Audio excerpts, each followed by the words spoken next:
ఎవరు లేదు ఇక్కడ. హల్లెలూయా. ఆమేన్. ఇక్కడ ఉన్నారా? స్తోత్రం. ఈ ప్రత్యేక సమయంలో కొంచెం సమయం వాక్యం ధ్యానించుకుందాం. మరి చాలా ఒక్కొక్క ఉంది, అయినా కానీ దేవుడు చల్లదాన్ని ఇస్తాడు యేసునామములో. ఏ బలహీనత వచ్చి ఈ దినాన ఈ దైలాభిషేకంలో విడుదల వచ్చిన గాక యేసునామములో. ఏ శ్రమ స్వస్థ వచ్చిన గాక. చూడండి, దేవుడు అంటున్నాం ఎలా స్వస్థ వస్తుందంటే, ఎలా విడుదల వస్తుందంటే ఆయన చిత్తం నెరవేరుస్తుంది, ఆయన మాటకు లోబడుతూ వస్తుంది. ఆయన ఆజ్ఞ గైగొంటే మనకి ఆశీర్వాదం.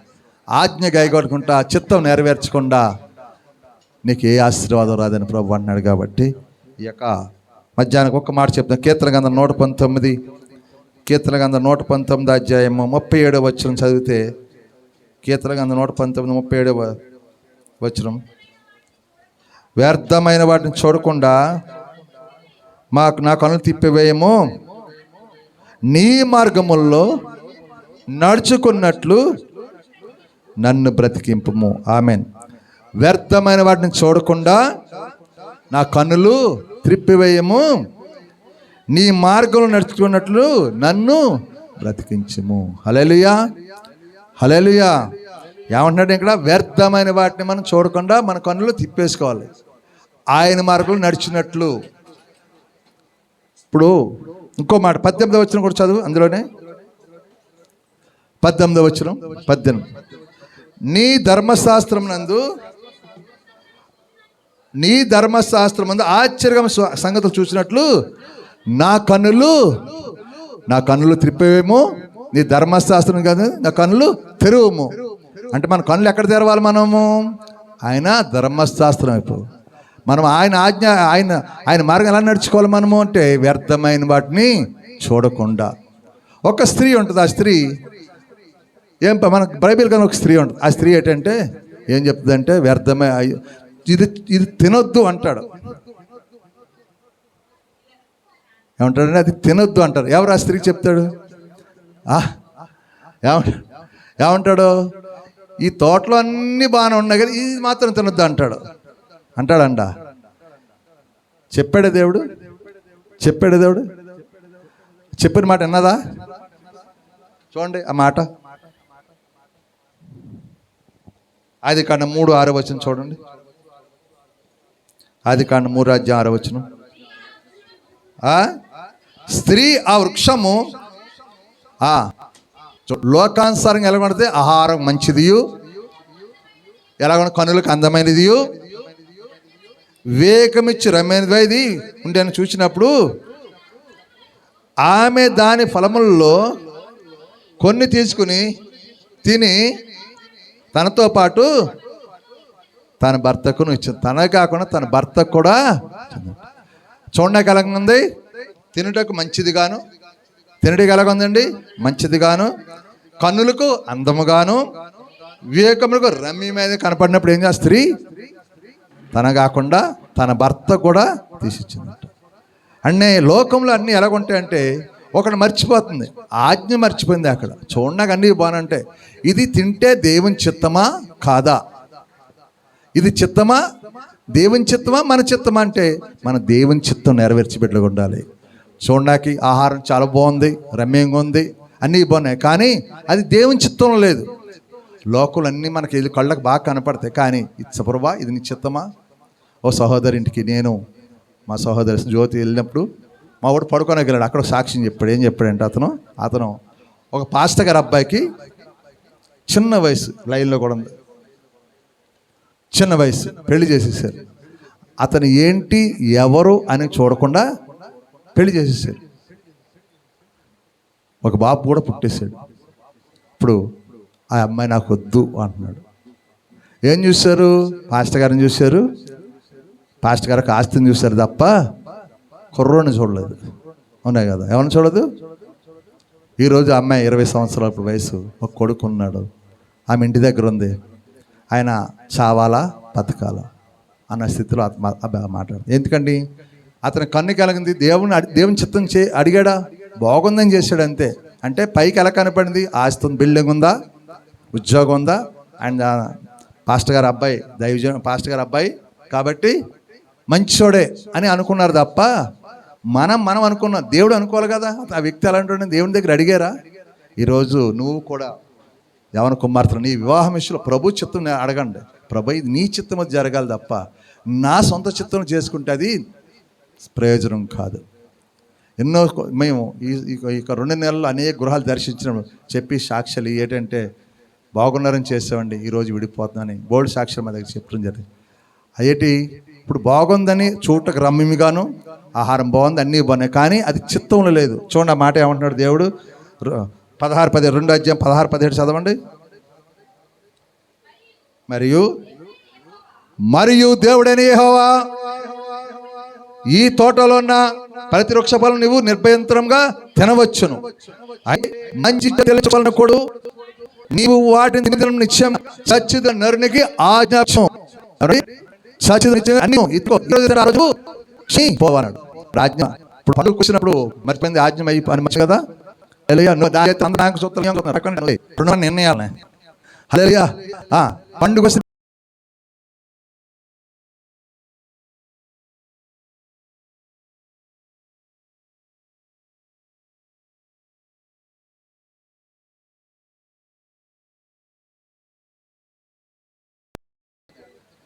ఏదైనా చేసేస్తాం, కానీ ఆయన చిత్తం నెరవేస్తే నీకు ఆశ్రమం. ఆయన చిత్తం నెరవేర్చడం అనేక మంది ఆశపడ్డారు, దీవించబడ్డారు. హల్లెలూయా. అంతే తప్ప ఆయన చిత్తం కూడా ఇప్పుడు 6 బాణలు ఉన్నాయి, నీళ్ళు నింపేండ్రు అన్నాడు, నింపేశారు. ఆయన నాకు పని ఉంది, నేను నీళ్ళు నింపేటి అన్నారా? నింపేసినట్టు నోటి మాట సెలవు ఇచ్చాడంటే ఇచ్చాడు. ఆ నీళ్ళు నింపేసి మళ్ళీ పట్టుకెళ్ళి ఇచ్చాడు అన్నాడు. ముందు ద్రాక్షరంకి ఈ ద్రాక్ష ఇంకా రుచికరంగా ఉంది అంటే చిత్తం. నేను నింపరండి బాణాల్లో నింపరండి, నేను దీన్ని నింపమంటారండి అని ఉంటే అక్కడ అద్భుతం జరిగినా. అలాగే మనం కూడా అవును చిత్తం ప్రభా నువ్వు నీ చిత్తం నెరవేర్చడం కదా నేను దీవించబడతాను, నీ ఆజ్ఞ గైకుంటే నేను దీవించబడతానని ఎప్పుడైతే మనం గ్రహించుకుంటామో నిశ్చయముగా ఆశ్రయించబడతాం, దీవించబడతాం. చూడండి ఇందులో ఒక మాట అంటాడు, మొదటి సమయాలకు అందులో 12 ఈ మాట అంటే ఎవరో ఒరే అమాలేకులందరినీ చంపేమంటాడు. చూడండి అమాలేకులందరినీ తిరిగా నేను చెప్తాను నేల చూడండి, నాకు దత్తి చేద్దరు బైబిల్. అమాలేకులందరినీ చంపేవాడు సౌలు రాజుని. ఏం చేస్తాడు? అందరిని ఏది ఉంచకుండా అందరినీ చంపేమంటాడు. చంపేమన్నాడా? ఏం చేశాడా? గాడిదలు కాసుకున్నాడు రాజుని చేశాడు దేవుడు. ఎవరు వేసుకున్నాడు? ఆడేం చేసేవాడు? ఆయన ఏం చేశాడు? మాట దేవుడు ఏం చెప్పాడు? నువ్వు వెళ్ళి ఆ యొక్క అమాలేకులందరినీ చంపేవాడు. అక్కడి నుంచి ఏంది బలంగా ఉన్నాయి అన్నీ పట్టుకుని తెచ్చుకున్నాడు. ఇక్కడికి తెచ్చుకోవడం లేదా? దేవుడు బంచి తెచ్చావని ఆయన్ని పెంచుకున్నాడా? ఏం చేశాడు? శపించాడు, రాజ్యం పోయింది. అలాగే అవ్వ కూడా శపించబడింది. ఏదేను అంటే సమృద్ధిలోంచి ఎక్కడికి వెళ్ళిపోయింది? శాపంలోకి వెళ్ళిపోయింది. ఏదైనా మనకి గంటి వేయబడింది. సౌలు రాజు రాజ్యం పోయింది. ఎందుకు? మాట వెనక. ఏం వెనక? మాట వెనక. దావీదు సాయంకాల సమయంలో ఆ గోడకి చూడకూడని దృశ్యాలు చూశాడు. అక్కడ చేయగానే పాపం చేశాడు, శపించబడ్డాడు. కొడుకు చనిపోవడం లేదా? హల్లెలూయా.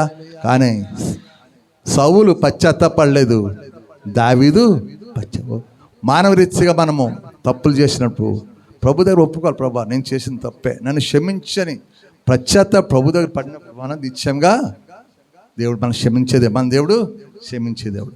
అతిక్రమం దాచిపెట్టేవాడు వర్ధిలడు, దాన్ని ఒప్పుకుని విడిచిపెట్టేవాడు వర్ధిలను. మన ఏది కూడా దేవుడిని దాచిపెట్టకూడదు. మన దేవుడు చూచున్న దేవుడు. ఆమేన్. పండు తిన్నప్పుడు దేవుడు చూశాడు లేదా? ఆగమని చెప్పాలి కదా, చెప్పడు. ఒకసారి చెప్తాడు దేవుడు. పైన సరే దేవుడు ఒకసారి చెప్తాడు. ఏమనంటే చెప్పు మాట. ఇప్పుడు ఈ దినాన్ని వింటున్న వాక్యులు ఏమిటంటే ఆజ్ఞ చూడాలి ముందు. మనం పైరూపం చూద్దాం. దావీదుని రాజుగా అభిషేకించినాకి సమూయేలు పంపించినప్పుడు 7 కొడుకులు కూడా గొప్ప గొప్పవాళ్ళు చాలా అనుకులు ఎవరో ఒకరు ఉన్నారండి, తృణీకరించబడి ఒకడున్నాడు, గొర్రెలు కాసుకుంటున్నాడు. ఆడి వల్ల మీకు ఏం ప్రయోజనం లేదు, ఏళ్ళే ఉపయోగం లేనప్పుడు ఇంకా వాళ్ళేం ఉపయోగపడతారో అన్నట్టుగా వాళ్ళ తండ్రి అంటాడు. యెషయా అన్నప్పుడు లేదు అతను కూడా రావాలంటాడు. వచ్చినప్పుడు ఇతన్ని అభిషేకించి అంటున్నాడు దేవుడు. అంటే దేవుడు ఎలాంటి వాళ్ళని ఎన్నుకుంటున్నాడు? చదువుకున్న వాళ్ళని, జ్ఞానం ఉన్న వాళ్ళని, గొప్పోళ్ళని ఎన్నుకోడు దేవుడు. ఆ తలుపు తిండి తృణీకరింపబడిన వాళ్ళని దేవుడు ఎన్నుకొని గొప్పవారుగా చేసిన. అంటే జ్ఞానులు సిగ్గుపరిచినట్లుగా అది జ్ఞానులు సిగ్గుపరచాలని ఏం చేస్తే తృణీకరింపబడి లేవనెత్తాడు. హల్లెలూయా. మధ్యాహ్న కాల సమయంలో నేను జ్ఞానవంతుని అనుకుంటున్నావేమో, నేను గొప్ప నువ్వు అనుకుంటున్నా. ప్రభువా నిన్ను పిలుచుకోవట్లేదు. ఏ జ్ఞానం లేని వాళ్ళు అవుతున్నా ఆయన తీసుకొచ్చి ఉన్నతమైన స్థితికి దేవుడు తీసుకెళ్ళాలని కోరుకుంటున్నాడు. నాకు ఇది లేదని నువ్వు అనుకుంటున్నాను. దేవుడు అంటున్నాడు సమస్తము ఇవ్వగలన సమర్థుడు. హల్లెలూయా, హల్లెలూయా. చూడండి ఇక్కడ ఇంకో మాట,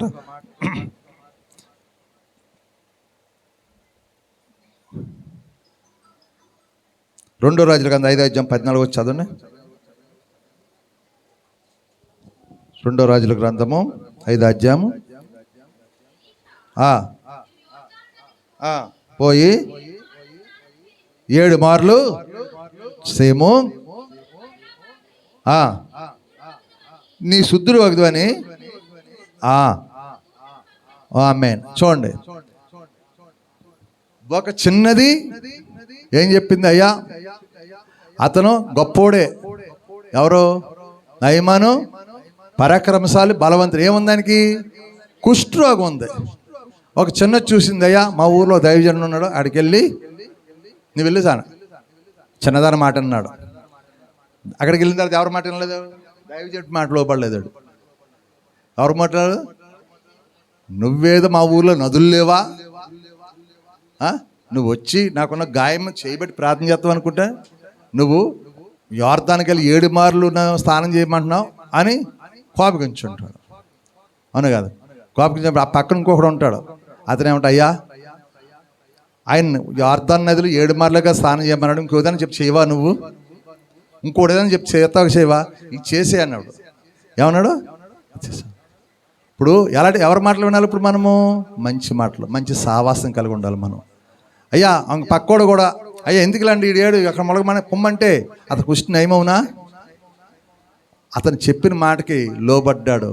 అంటే మంచి వారితో స్నేహం చేసినప్పుడు మనకు మంచి కార్యాలు జరిగిస్తాడు దేవుడు. హల్లెలూయా. చెడు కార్యాలు చేస్తే చెడు జరుగుతుంది, మంచి జరగదు. కాబట్టి దినాన్న మన సావాసం ఎలా ఉంది? మనం ఎవరితో నడుస్తున్నాం? దేవుని బిడ్డగా మనం నడుస్తామా లోకం? సారిపతి ఎదురాలు అక్కడికి వెళ్తాడు. ఎవరు? దయజండి నాకు నీళ్లు రొట్టెట్టమంటాడు. ఒక నీళ్లు రొట్టెట్టమంటాడు. నేనేమనండి అని అందా? ఆమె ఇచ్చినంతకే ఎన్ని సంవత్సరాలు కరువులో పోషించాడు లేదు దేవుడు? 3.5 సంవత్సరాలు ఆ ఊర్లో రాజులందరూ కరువు ఉందంట. ఎవరికి కరువు లేదు? ఎదవరాలు కరువు లేదు. ఎందుకని? ఆజ్ఞ గైగొంది కాబట్టి, మాటకు లోబడింది కాబట్టి, విధేయత చూపించింది కాబట్టి. మనం ఆజ్ఞ గైగొనుకుంటున్నామా? విధేయత చూపిస్తున్నామా? దేవుని మాటకు లోబడుతున్నామంటే, లోబడితే నీకున్న సమస్యలు దూరం అయిపోను గాక. మాట వింటే నిన్ను గొప్ప కార్యాలు జరిగిస్తాడు. మాట విన్నోడికి ఆశీర్వాదాలు ఉండవు. వాళ్ళు అలాగుంటున్నారండి అని ఎదుటి వ్యక్తి మనం విమర్శించకూడదు. మన ఒక సహోదరుని తీసుకొచ్చి రాలన్నట్టుంది ఈ వారం. పాస్టర్ గారు చూసి వెళ్ళిపోయాడు. పాస్టర్ గారు మంచోడు కాదని వెళ్ళిపోయాడు. ఈరోజు అన్ని కష్టాలు ఆయనకి. పాస్టర్ గారు సర్లే, అతను నచ్చలేదంట. పాస్టర్ గారు నచ్చాలా, దేవుడు నచ్చాలా? పాస్టర్ గారిని చూస్తున్నాను కానీ దేవుడిని చూస్తలేదు. అందులో చాలామంది పాస్టర్ని చూస్తారు, దేవుడిని చూడరు. మనం ఎవరిని చూడాలి? దేవుని వైపు చూడాలి. అతను చెడ్డాడు అయితే అతను ప్రార్థన చేయాలి. అంటే నీ హృదయం కూడా పాస్టర్ హృదయంలా ఉంది. మన హృదయం ఎలా ఉండాలి? ఆయన దేవుని మాటగా లోబడే హృదయంలా ఉండాలి. ఆమేన్. అతను లోకంలోకి వెళ్ళిపోయిన తర్వాత ఊర్లోంచి వెళ్ళిపోయాడు. ఎక్కడెక్కడ తిరుగుతున్నాం. మొన్న వచ్చాడు. నేను పాస్టర్ గారిని చూడొద్దు, నువ్వు పాస్టర్ గారిని చూడొద్దు, నువ్వు వెనకున్న దేవుని చూడు, దేవుని వాక్యానికి లోపడు, దేవుడిని దీవిస్తాడు. బాధ్యసం ఆమె భార్య కూడా తీసుకోకుండా ఇప్పుడు దాకా తిరుగుతున్నాడు అని పాపం అతను.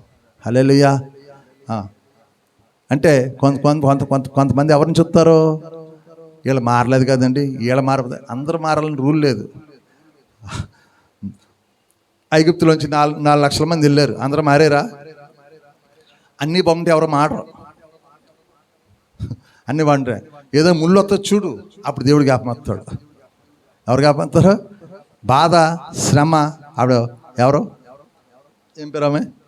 అరణ్యగా మొరపెడది. ఆగరు ఎక్కడ మొరపెట్టింది? వెళ్ళి అరణ్యలోకి వెళ్ళి మొరపెట్టింది. ఎందుకు మొరపెట్టింది? అక్కడ నీళ్ళు లేవు, ఇంక తిత్తులో నీళ్ళు అయిపోయినాయి. అక్కడ మొరపెట్టిన దేవుడు ఆలకించాడా? ఆలకించలేదా?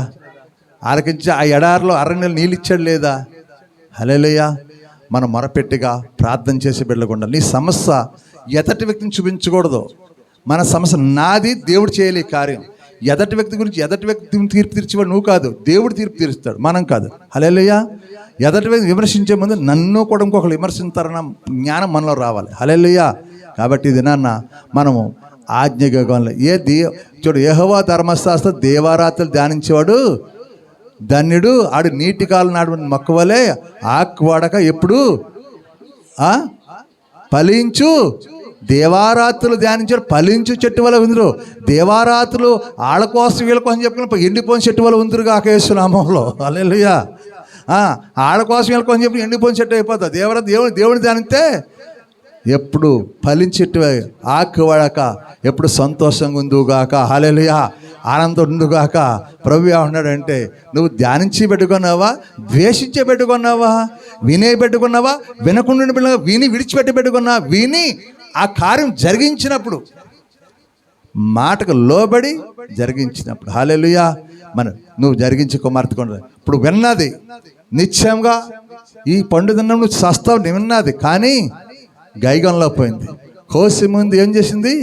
గుర్తుపెట్టుకోలేదు. ఆ మాట గుర్తుపెట్టకేమండి. ఆ యొక్క ఏదైనా వాళ్ళంటే సమృద్ధిలోంచి ఎక్కడ పోయింది? శాపంలోకి వెళ్ళిపోయింది.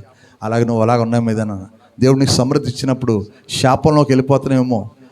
శాపంలోకి వెళ్ళి బిడ్డగా ఉండకూడదు. ఆశ్రయానికి వారసులు మనం ఆశ్రయించాలి. ప్రభువు కోరుకుంటున్నాడు. కాబట్టి ఇదని అంటున్నాడు, అయ్యా మాటకు అయ్యా ఎవరో నయమాను మాటకు లోబడ్డాడు, చిన్నదాని మాట లోబడ్డాడు, అతను సైన్యాధిపతి లోబడ్డాడు. కాబట్టి 7 సార్లు యాదన ములుగులు వెంటనే ఆడికి చిన్నపిల్ల ధ్యానం అయిపోయిందండి. హల్లెలూయా. అలాగా మనం ఏదన్నా లోబడకుండా మన బలహీనత స్థలానికి వచ్చి ఉన్నామో, దేవుని మాట విధేయత కలిగి చూపించలేకపోతున్నామో, నువ్వు విధేయత కలిగి ఉంచుంటే నీ దేహం కూడా చిన్నపిల్ల దేహములుగా. హల్లెలూయా. నీకున్న బలహీనత కూడా ఈ మధ్యాహ్నం విడుదల కలుగును గాక. నీకున్న సమస్య ఈ మధ్యాహ్నం విడుదల వచ్చును గాక. నువ్వు విశ్వసిస్తే ఈ మధ్యాహ్నం కార్యం చూచుదుగా యేసునామములో. విశ్వసించిన వాళ్ళ అద్భుతాలు చూసుదుగా యేసునామములో. హల్లెలూయా. అది ప్రభు అంటున్నాడు, లోబడి ఆశ్రయిస్తాడు. హెచ్చించుకునే వాళ్ళు ఆశ్రయించడానికి ఏ మాటకంటే అతని మాటకి నువ్వు లోబడుదుగా. ఎవరి మాటకి? సర్వశక్తి దేవుని మాటకి లోబడుదుగాక. లోబడకుండా ఏ కార్యం జరగదు ప్రభు అంటున్నాడు. కాబట్టి చూడండి ఇంకో మాట, ఆదికాండం 13:10 చూడండి. ఆదికాండం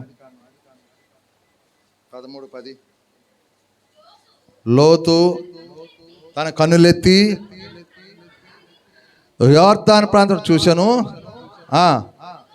యెహోవా సొదొమ గొమొర్రా పట్టణములను నాశనం చేయకు సోయారుకు వచ్చేవారు కదా, అంతయు యెహోవా తోటవలను ఐగుప్తు దేశం నీళ్లు పారు దేశమై ఉండెను. హల్లెలూయా. చూడండి, ఇప్పుడే ఇద్దరు అబ్రహాము లోతు. అబ్రహాం నీ యొక్క పని వాళ్ళకి నా పని దెబ్బలాడి జరిగి మనం ఇద్దరు విడిపోదాం. ఇదిగో నీకు ఏ పగ్గాలంటే అక్కడ చూడడానికి ఎలా రమ్యంగా ఎలా కనపడింది, కళ్ళకి ఎలా కనపడింది, మంచిగాను అందంగాను. ఐగుప్తు పట్టణంలోకి పచ్చగా కనపడిందంట. ఎలా కనపడింది? చాలా పచ్చగా కనపడిందంట. అతను ఏమనుకున్నాడు?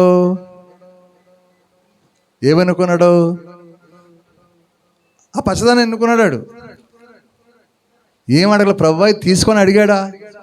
అబ్రహాం ఏమనుకున్నాడు? అక్కడ ఏమీ లేదు కానీ దాన్ని ఎన్నుకున్నాడు. పాపం నువ్వు ఏదైనా తీసుకో, మొదట నువ్వు నాతో వచ్చావు కాబట్టి మొదట నాకు అన్నాడా? అబ్రహాం అలాగనలేదు.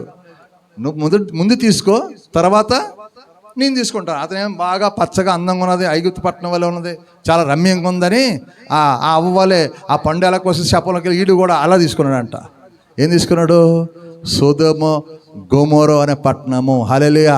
అది సొదొమ నాశనానికి ముందు ఎలా ఉందంటే ఐగుప్తు పట్టణంలో పచ్చగా ఉందంట. చూడడానికి పచ్చగా ఉన్న చూడకండి మీరు. దేవునికి చిత్తమైన చూడాలి మనం, దేవునికి ఇష్టమైన చేయాలి. చూడండి ఆ మాటకి ఏమన్నాడు దేవుడు? 13 చదవమ్మా, 13 వచ్చిన చదువు. సొదొమ మనుషుల దుష్టులను బహు పాపులై ఉండిరి. హల్లెలూయా. దేవుని దృష్టిగా సొదొమ గొమొర్రా పట్టణం ఎలాగుందండి? దేవుని దృష్టిలో బహు పాపులుగా ఉందంట. అది దేవుని దృష్టిలో అలాగుంటే దేవుడు దాన్ని ఆశ్రయిస్తాడా? ఏం చేస్తాడు దేవుడు? కొన్ని రోజులు దీర్ఘశాంత కలిగి మన దేవుడు మారతారని నిరీక్షణ కలిగి ఉంటాడు. మనలాగా వెంటనే కోపం వచ్చేస్తే వేసేడు ఆయన. మనం ఎవరు ఉండడం కూడానే మారచ్చాలని కోరుకుంటాడు దేవుడు. శపించే దేవుడు కాదు, ఆశ్రయించే దేవుడు మన దేవుడు. కాబట్టి ఆ పట్టణాన్ని ఉన్నప్పుడు బాగున్నప్పుడు వాళ్ళంతా ఎలా ఉన్నారండి? సో లోతు ఎన్నుకున్నప్పుడు పాపంలో పడింది ఆ పట్టణం అంతా. ఆ పట్టణాన్ని ఎన్నుకోవడం జరిగింది. హల్లెలూయా. ఏమైంది లాస్ట్కి? ఆ పట్టణం అంతా అగ్ని గంధలు నశించిపోయినప్పుడు లోతు ఒకటి తప్పించబడును అని. లోతు కుటుంబం తప్పించబడి, అది ఎవరి వలన తప్పించబడింది అంటే అబ్రహాము ప్రార్థన చేయటం వలన లోతు కుటుంబం రక్షించబడును. అబ్రహాం భార్య, ఆ లోతు భార్య వెనక్కి తిరిగి చూసిందంట, ఇంకా లోకం వైపు చూసిందంట. ఉప్పు స్తంభం అయిపోయింది యేసునామాలు అక్కడ. హల్లెలూయా. మనం వెనక్కి తిరిగి చూడదు, ముందుగా మనం దేవుని చిత్తంలో నడిచేటప్పుడు మరగా ముందు వెనుకున్న వాటిని ముందు ఉన్న వాటికి వేగిరిపాటు పరిగెట్టమంటాడు. అంటే మన గురి ఏముంది? నేను ఒక సాక్ష్యం చూశాను. ఎవరో పెట్టారు, ఏం సాక్ష్యం అంటే పరలోక రాజ్యం వెళ్ళాడంట అతను. గుమ్మంత దూతన్నాడు అంట, ఇది పరలోక రాజ్యం, ఇదేమో నరకం అన్నట్టు. ఎక్కడికి వెళ్తాడు? ముందు పరలోక రాజ్యం వెళ్తాను. వెళ్ళాడు. అక్కడ అత్తమానం ఇంకా పాటలు స్తోత్రాలు జరుగుతున్నాయంట. ఒక అరగంట వచ్చాడంట. ఇప్పుడు అడగందులోకి వెళ్ళంట. వెళ్ళగానే లోపలికి వెళ్ళగానే ఏముందంట? సినిమాటలు అందరూ మంచి చాలా రమ్యంగా కనపడింది ఆడికి. గంట అయినా రావట్లేదు అంటాడు. దోతలు లాక్కొచ్చి ఎక్కడికి వెళ్తావు? పరలోక రాజు ఏముంది? ఏమీ లేదు అసలు అని. అత్తమైన పాటలు ఉన్నాయి ఇక్కడ, చాలా నా హీరోయిన్లు ఉన్నారు, నా హీరోలు ఉన్నారు, లోకం అంతా చాలా ఎక్కడే ఉంది అందంగానే, ఇక్కడే బాగా కనపడింది, అక్కడ ఏం కనపడలేదు అన్నాడు అంటాడు. అది అందులో తోసేసాడంట అంతే దోత. ఎక్కడ పడ్డాడంటే వెళ్ళి నరకంలో పడ్డాడంట. నరకంలో పడ్డగానే అక్కడ అడుగుతున్నాడు, ఇదేంటి ఇక్కడ వచ్చింది? ముందు చూసినప్పుడు చాలా బాగుంది కదా ఇక్కడ, అందరూ సినిమాట్లు కనపడ్డారు, అందరూ కనపడ్డారు, చాలా అందంగా ఉంది. రాబుద్ది కాలు ఇప్పుడు ఏంటంటే అట్రాక్షన్కి అలాగే అట్రాక్షన్కి సైతాన్ని అలాగే పెడతాను. ఫస్ట్ అట్రాక్షన్కి ఏమైంది? రమ్యంగా కనపడింది. ఆహారం తింటుకు ఆహారం రమ్యంగా ఉంది, బాగుందని కోస్తుంది. దాని ముందు ఏం చెప్పాడు దేవుడు? ఇవన్నీ తినాలి కానీ ఈ పండు మాత్రం తినక, ఈ పండు తిన్నాడు సస్తామని చెప్తే మాట జ్ఞాపం ఉందా? జ్ఞాపం లేదు. ఇటు రెండు చూశాడు, వచ్చాడు. పరలోక రాజ్యం నరకం బాగుంది ఎదురుకుండా చూశాడు కానీ ముందుకెళ్తే చూడలేదు. ఏముంది అక్కడ? అగ్ని ఆరదు, పురుగు చారదు, ఏడుపులు, పండు కొరకు చూసి ఇదేట్రా బాబు ఇలాగ వచ్చారంటే ఇలాగ ఉంటుంది రా బాబు. చూడడానికి చాలా రమ్యంగా కనపడితే కానీ మనం ఎక్కడ తీసుకెళ్తాడు? నరకంలో తీసుకెళ్ళిపోతే. అందంగా ఉన్నాయి అట్లా నమ్మకూడదు. హల్లెలూయా. అది దేవుని చిత్తమా కాదా, ఇష్టమా కాదా అని ఉంటే దేవుడు మనం దీవిస్తాడు. కాబట్టి ఇది నాన్న మనం తోసివేయబడే స్థితిలో ఉన్నామో, అవ్వవలే మనం మోసపోయేమో, ఆజ్ఞ గైగంలో పోతున్నామేమో. ఆజ్ఞ గైగ ఉంటే ఆశ్రయించాడు. ఏం ధ్యానించి 119 కీర్తన 8:18 వచ్చి ఏమన్నాడు? 119 కీర్తన 18 వచ్చి ఏమన్నాడు? నీ ధర్మశాస్త్రం ఆశ్రమ సంగతులను చూచినట్లు, ఈ ధర్మశాస్త్రం ఆశ్చర్యకారి. మనం ఈ ధర్మశాస్త్రం ఏం చూడాలి మనము? ఇది ఇది ఎలా బతకాలి నేర్పిస్తుంది. బైబిల్ ఏంటండి? మనం నేర్పిస్తుంది, నడిపిస్తుంది, మన బతుకుని మారుస్తుంది. మార్చే మానవ కాదు. ఈ ధర్మశాస్త్రం ఏం చేయాలి? మనం దీంట్లో అద్భుతాలు చూడాలి, నేర్చుకోవాలి, మనం ఆశ్చర్యాలు నేర్చుకోవాలి. అంతే తప్ప ఈ ధర్మశాస్త్రంలోది మనము ఈ ధర్మశాస్త్రం ఉన్నదని నడిచినట్లయితే దీవించబడతాం. ఎలాగా? నీటికి అలవాటు నాటబడిన మొక్కవలే ఆకుబడి ఎప్పుడు చిగురుస్తూ ఉందిరుగాక. హల్లెలూయా. అందప్ప చూడడానికి రమ్యంగా ఉన్నదని ఆవై పరిగెట్టేవానికి ఎక్కడ ఉంటుంది? అక్కడ ఏముంటుందండి? నరకం ఉంటుంది. అగ్ని ఆరదు, పురుగు చావదు, అక్కడ ఏర్పులు పండ్లు కొరుకుంటాయి అని ప్రభు చెప్తున్నాడు. కాబట్టి నువ్వు ఈ దినాన్ని వింటున్నావు. ధర్మశాస్త్రం ఏం నేర్చుకుంటే ఇందులో ఆశ్చర్యకార్యాలు నువ్వు నేర్చుకుందువుగాక. ఈ ఆశ్చర్యకాలు నువ్వు ఆశ్రయించబడదుగాక. ఇందులో సంగతులను గ్రహించుకుందుగాక. గ్రహించుకున్న ఆ చిత్తం నెరవేర్చినప్పుడు దేవుడు నీతో నడుచునుగాక.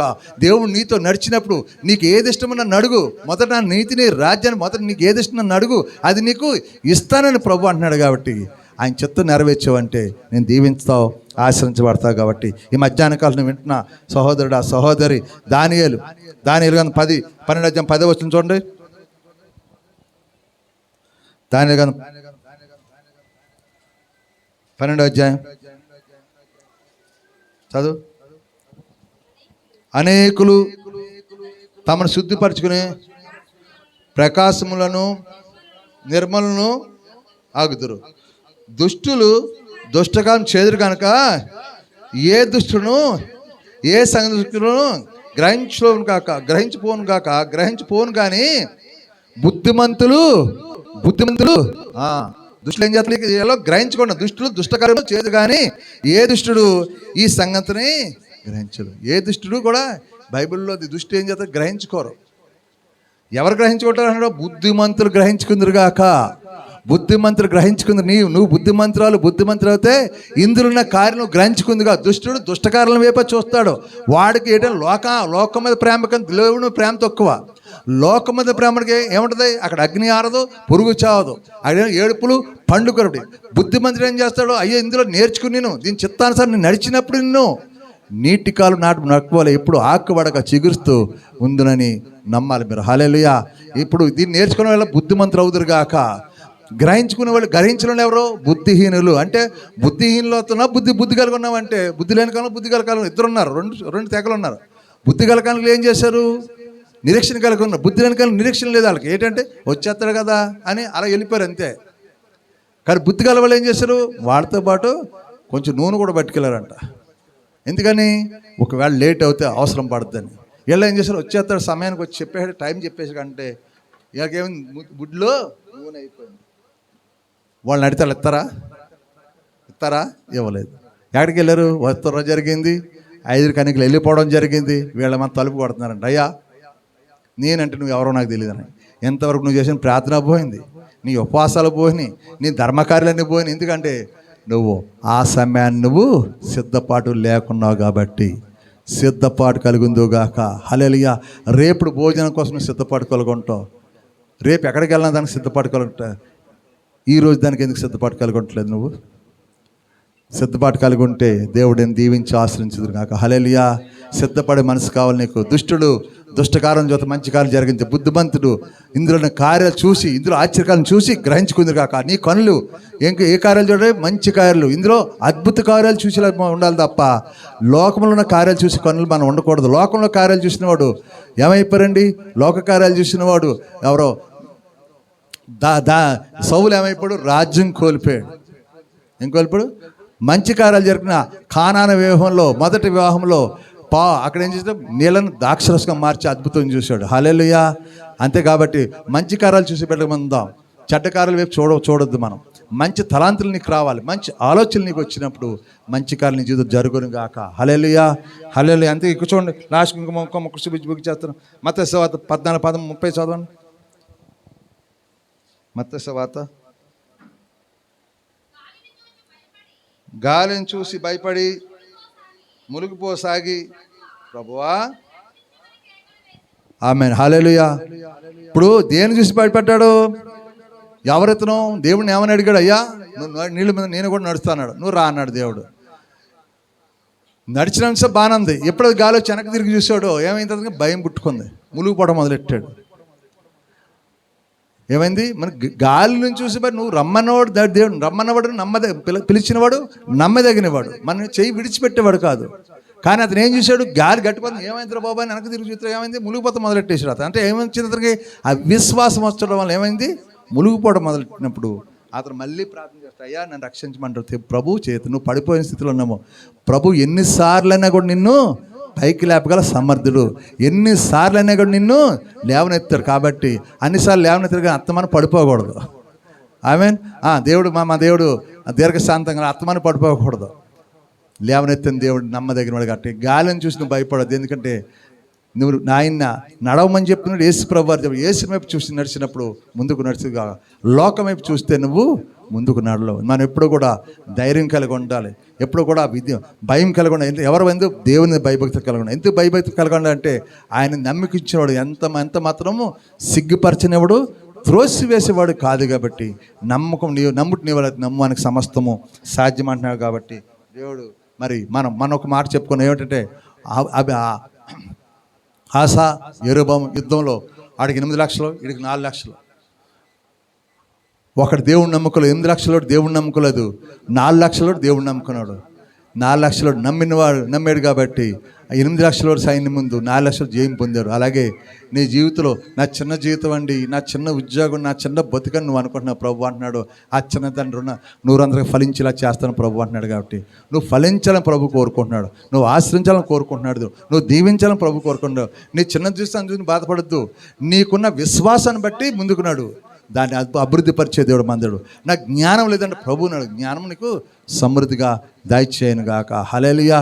అనేక మంది జ్ఞానం లేక మన తప్పుడు మార్గంలో పైన చూస్తాం, పై రూపాన్ని చూస్తాం, లోపల రూపాన్ని చూడడం. చెప్పాను కదా ఇంతకుముందు, అలాంటి సాక్ష్యాలు 5-6 ఉన్నాయి నా దగ్గర. ఎందుకంటే వాళ్ళు పైన చూసారు పాస్టర్ గారు అబ్బాయిలో వాళ్ళకి ఆస్తి ఉందో, ఐశ్వర్యం పెళ్లి చేసుకున్న తర్వాత వాళ్ళ ఇంట్లోకి వచ్చిన విడాకుల కోసం ఎదురు చూస్తున్నారు. హల్లెలూయా. ఇప్పుడు ఏమైంది పరిస్థితి, వాళ్ళ పరిస్థితి? హల్లెలూయా. మరి మనం ఎవరిని చూడాలి? దేవుని చిత్తాన్ని చూడాలి. అది దేవుని నీకు ఇష్టం లేకపోవచ్చు, అది దేవునికి ఇష్టమైతే అది ఆశీర్వాదంగా మలుస్తాడు, దీవెనకరంగా మలుస్తాడు. అందుకే విశ్వాసం కలిగి ఉందాం, దేవుని భయభక్తులు కలుగు, దేవుని యొక్క ఆత్మ, దేవుని అభిషేకం పొందుకొని ఈ దినాన ఏ బలహీనత స్థలానికి వచ్చావో ఈ అభిషేకంలో నీకు విడుదల రావాలి. ఈ అభిషేకంలో అద్భుతకాలు నీ జీవితం జరగాలి. ఈ అభిషేకంలో నీ కుటుంబం సమాధానం రావాలి. ఈ అభిషేకంలో నీ కుటుంబం ఆశ్రయించబడేలాగా దేవుడు చేశాను గాక. హల్లెలూయా. ఆయన ధర్మశాస్త్రం ఏమన్నాడు? కీర్తనలో 137 వచ్చినాడు, వ్యర్థమైన వాటి చూడకుండా నా కన్నులు త్రిప్పేవేమో. చదవాలి. వ్యర్థమైన వాటి చూడకుండా మా కన్నులు తిప్పివేయము. చదవండి. నీ మార్గం నడుచుకున్నట్లు నన్ను బ్రతికించుము. 18 నీ ధర్మశాస్త్ర గ్రంథమందు ఏంటంటే ఆశ్చర్యకరమైన సంగతి చూసినట్లు నా కన్నులు, అంటే ఈ ధర్మశాస్త్రంలో ఉన్న ఆశ్చర్యకారులు చూసిన మన కన్నులు తెరవాడాలి. ఏమిటండి? వ్యర్థమైన చూడక మన కన్నులు త్రిప్పివేయబడాలి. ఆయన మార్గంలో నడిచే కృప మనకి రావాలి. ఆయన మార్గం నడిచిన వాళ్ళు ధన్యులు కాబట్టి ఈ ధర్మశాస్త్రంలో ఉన్న ఆశ్చర్యకారులు చదివి గ్రహించుకుని నడిచినప్పుడు అయితే దేవుడు నేను బహుగా దీవించి ఆశ్రయించిన గాక. అటువంటి కృపా ధన్యత మీ అందరికీ దేవుడు దయచేయను గాక. ఈ కొద్ది మాటలు దేవుడు దీవించి ఆశ్రయించును గాక. ఆమేన్. అలాగే మోకరిందాం, అలాగే మోకరించండి, అలాగే మోకరించడం.